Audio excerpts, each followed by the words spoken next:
want to just look at the differences between direct edit and history-based modeling. So I'm going to start with a design from scratch for both and just look at how they work, and then sort of modifications as well.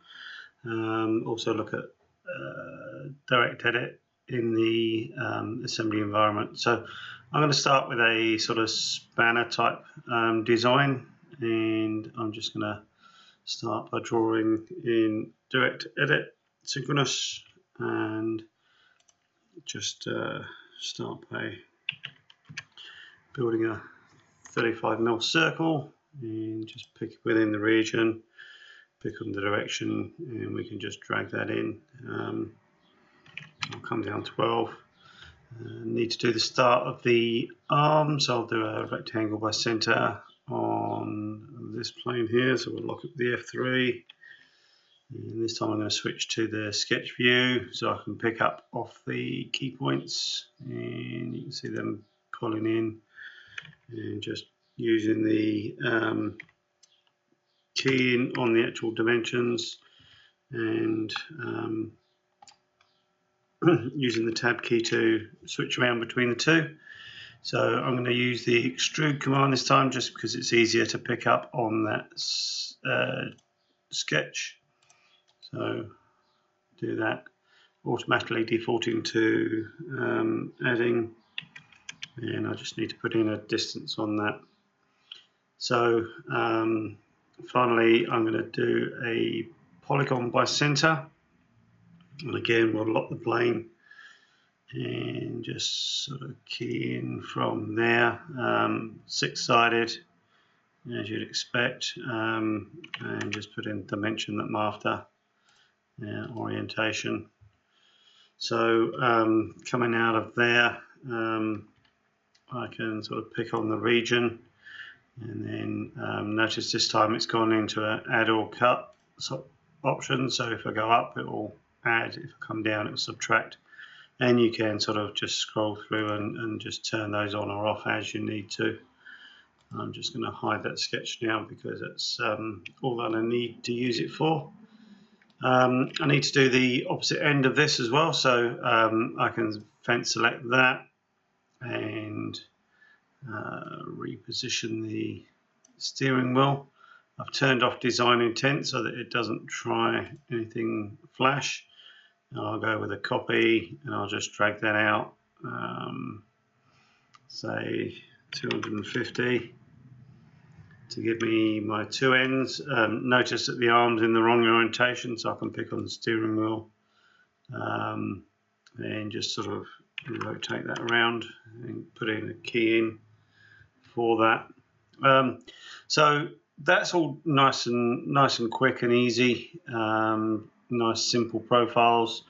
The join between the two is maybe done through a loft.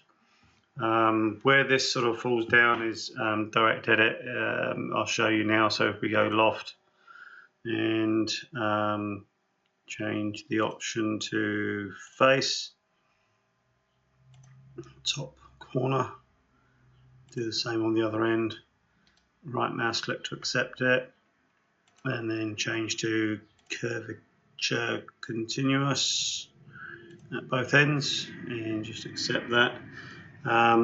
So if I sort of try and edit this now, you'll see that I can sort of select the end, but as I go and try and change that, it's sort of just falling over. So if we drop out of that, with Solid Edge we have the advantage of using both, so I'm going to sort of transition to ordered and do exactly the same thing. So we'll have the loft command, change to face, and again top left, so accept that, and again we need to set it to curvature continuous. So we'll finish that out. You'll see that the two are now separate, and Synchronous, we can sort of drop back into that mode, and you can see the ordered stuff on top of that. So if I really wanted to, I could fence select this and reposition the cursor. I've still got my design intent off because otherwise it will pick up off planar faces or whatever. So if I wanted to, I could add a sort of kink in, say 5mm, and you'll see that the feature is still in order working. You can see ghosted out.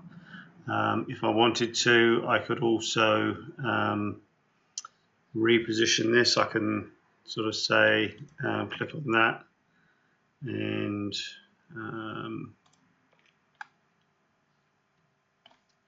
rotate this around just a fraction. So say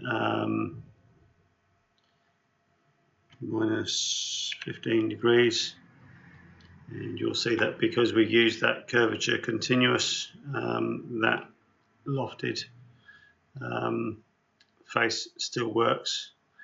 And if we also wanted to, we could just sort of drop that over by 5mm as well, and you'll see that it's updating all the way along. So this is a good blend of two different styles of modeling and gives you a lot more flexibility. So as we sort of go back into there, you can sort of see how that all sort of manifests. Okay, so let's look at the same thing from a order point of view. So we'll start a new part file, and we'll transition to ordered. So we'll do the same sort of thing. We'll start with an extrude, and circle by center.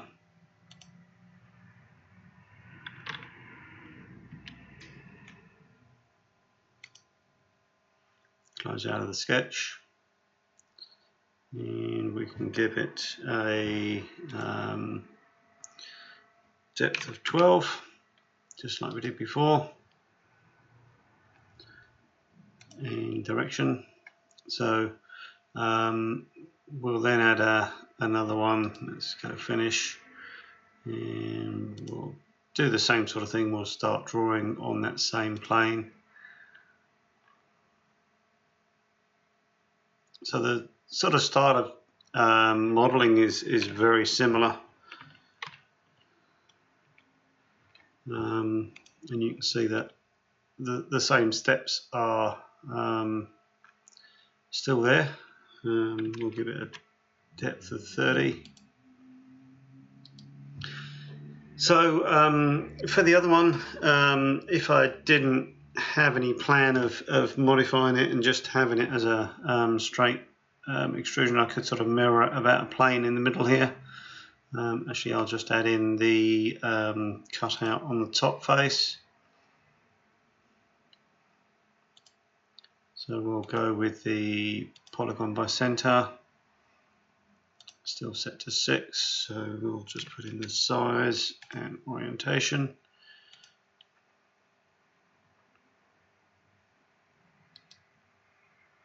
And cut that away through the bottom. So as I said, you know, we could do a mirror, but that doesn't give me any flexibility in sort of how we move that around afterwards.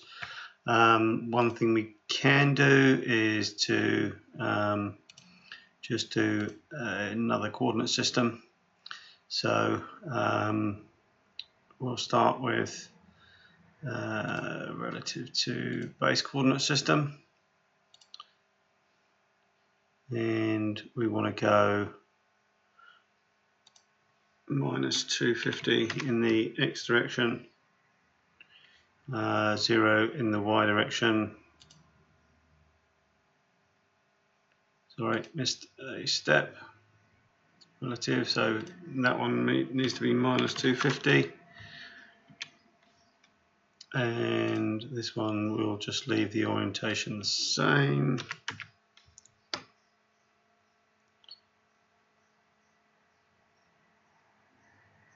So yeah, just a straight copy.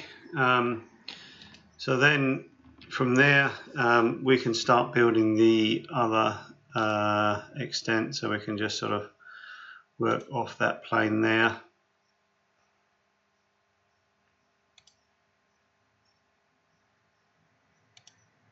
Circle by center,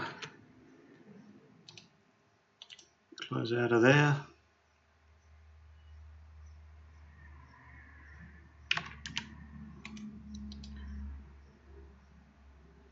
Then we will need to do the other extrude coming off this plane here. So you can see why I built the coordinate system to work from.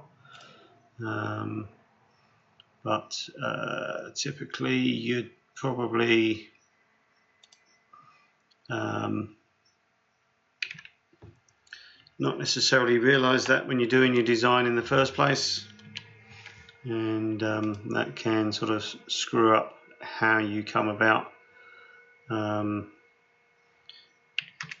modifying it at a later date.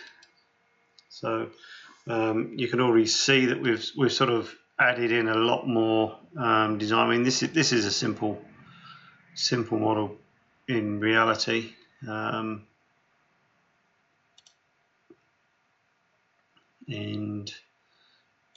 the work involved, because we can't just copy and paste the geometry, it means that we've got a bit more work to do to generate that. So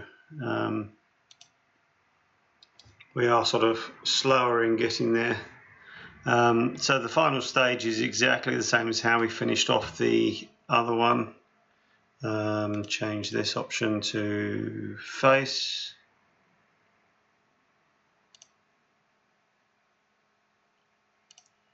And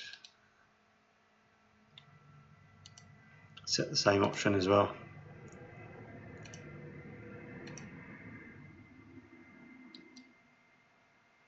So that sort of completes the design. So from here, because I sort of had that planning from where we were before, we can sort of edit now this coordinate system, and provided I use the planes correctly, we can go back and edit this now. So go back into edit the distance if we wanted to. We can offset this, say 15 mil in the Y direction, and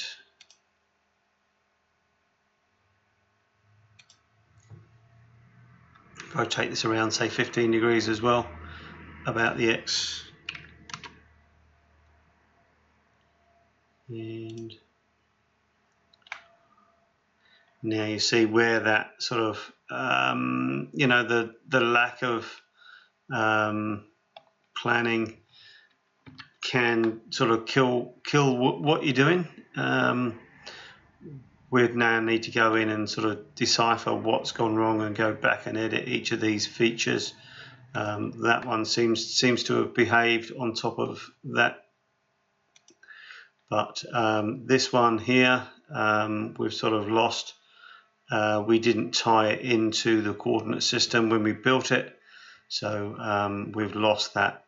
We'd need to go back and modify it. So hopefully from this you can see that we can get a lot more flexibility in the way we design from scratch in Direct Edit. So when you've got the understanding of when to use which components, you can actually get quite a long way. So now let's take a look at sort of reuse. We've got this design, which is an old one. You may have seen it before. We've got this component here, which was brought in from SolidWorks. This one's a inventor file.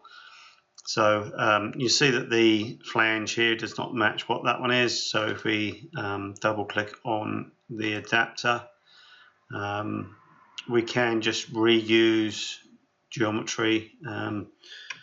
Just show the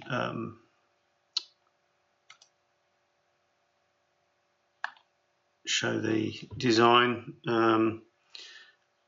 So really all I'm interested in doing is just doing an extrude, and I can pick up off this face here and accept that, and then just come out to a point here and just overwrite that flange so that we've got something matching directly. So if we come out of here, you can see how quick that is to work with. Then if you sort of decide that you want to make changes, you might want to, so we can go to our selection and we can change it to face priority, and we can then do a fence selection on this area here, and just go in and pick this as well. And I've then basically modified this part directly from the assembly, and taking that a step further, we can then just fence select this area here, or alternatively actually we could take the whole lot and then just move this one out so it's big enough to get your bolt heads in and spanner and whatever, so we could move that one out 20 mil as well. So that's doing part modification from an assembly level. So in summary, you can see that direct modeling, when the geometry is reasonably straightforward, gives you a much quicker way of designing. It means you have to do less pre-planning and you can get to the desired results a lot better. It also gives you the flexibility of being able to modify things together in the assembly, and that has a great advantage.